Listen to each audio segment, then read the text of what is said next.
गुज़श्ता 12 दिन से आप लोग यहाँ पे धरना दिए बैठे। एक बुनियादी हमारा नुक्ता है कि बलोच को जीने दिया जाए। फौज भर्ती बंद करो बलूचिस्तान में, अपनी फौज भर्ती यहाँ पे बंद करो। लेकिन मैं बोलती हूँ क्या कोयटा की पुलिस ने इस्लामाबाद की पुलिस जैसा वसूल किया है? औरतों को बेदर्दी से मारा गया, उनको घसीटा गया। और इसी कोयटा पुलिस की एक पुलिस अफसर जिसका नाम फरीकुल है, शर्म आनी चाहिए उसको। उस फरीकुल ने कहा कि बलोचों की औरतों को मारो नहीं, बल्कि उनके कपड़े निकाल दो, शर्म करो तो। उसने हमारे एक साथी को बालों से खींचा, उसके कपड़े मारे। मैं बोलती हूँ फरीकुल को उसके तमाम कबाइल वाले बाइकाट करें, शर्म करो तुम। और ये पुलिस जिसको हम अपनाने के बाद कहते हैं पासवान कहते हैं, वो किसी भी वक्त एजेंसी के आधार पर आकर आप लोगों पर जुल्म करती है, तशद्दुद करती है। हमें पुलिस नहीं मानते।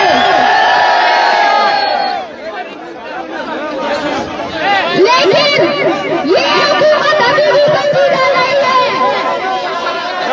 हमने उनको बस 24 घंटे का टाइम दिया था, लेकिन उसके बाद भी करीबन 40 के करीब ऐसे लोग हैं जो अभी तक कैद खानों में बंद है, नहीं पता उनको कहाँ रखा गया है।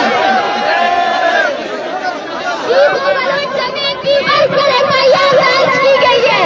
हालांकि सबसे ज्यादा तशद्दुद इन्हीं दोनों पर किया है इस वालों ने।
रूप से